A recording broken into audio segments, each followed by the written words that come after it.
যে যার মতো সবাই কিন্তু ভিডিও লওয়ার সবাই ভিডিও লওয়ার ধান্দায় আছে। তার মধ্যে একটু ভয়ও আছে, আতঙ্কও আছে। কি লিখে দেখা যায় এই জঙ্গল ফঙ্গল যাতে আছি বুঝিনি দিকে এড়া উচিত, নিজেরাও বুঝতে পারতে আছি না। 3 ঘন্টা ধরে আটতে আছি, বাগানের কোনো বাগানের কোনো মুরতামা পাইতে আছি না, আটতেই আছি। এই যে যেদিকে যা দেখি আর সব দেই এই রস রস রস। ওই পাশে আবার ধান খেত, কিন্তু বাগানের কোনো শেষ নাই। হ্যাঁ, এদিকে মনে হয় গাছ আবার একটু ছোট ছোট। এই পাশে আবার সূর্যদা উদয় হইতে আছে, সকালবেলা শিশির ভেজা এই ধানের যে জিনিসগুলা অসাধারণ চমৎকার।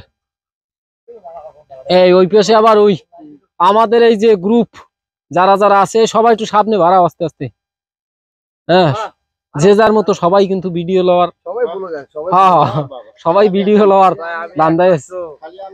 একুলে আবার ক্যামেরাম্যান কিন্তু ওই যে ছবি তুলতে আছে প্রকৃতির সকালবেলা। এই আর একজন আই পড়ছে ক্যামেরাম্যান।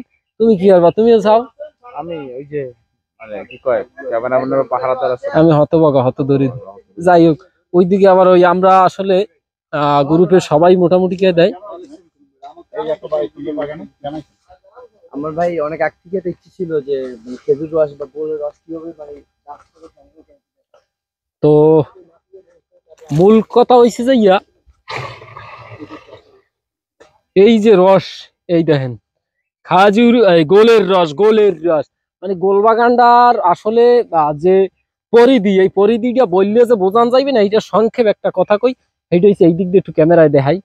ওই হচ্ছে গোলবাগানের ধরনের শুরু হইতে এই চাইরো দিকেই গোলবাগান, মানে ধান খাতের মাঝে মাঝে এই রকমের চাইরো দিকে ঘুরিয়ে যত দূর আছে সবই হয়েছে গোল গাছ, গোলবাগান। এর মধ্যে যা আছে সব বাগান আর গাছ। এর মধ্যে ইতিমধ্যে দেখা যায় রস নামাইতেছে আস্তে আস্তে করিয়ে। তো আমরা একটু সামনের দিকে যাই।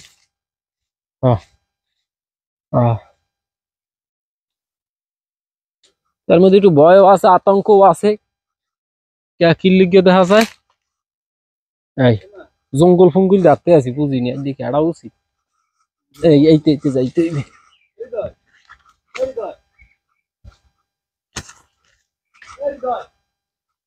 বিশাল জঙ্গল।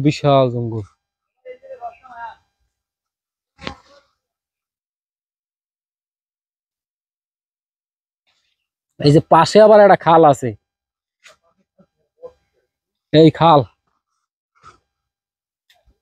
গ্রুপে সবাই কিন্তু এইখানে আসি ও মোটামুটি ঘোরাফেরা দিয়েছি, আবার এদিকে যাইতে হইবে নাকি? সামনে যাইতে হবে। আচ্ছা, আমরা বাড়াই ওদিকে। আচ্ছা।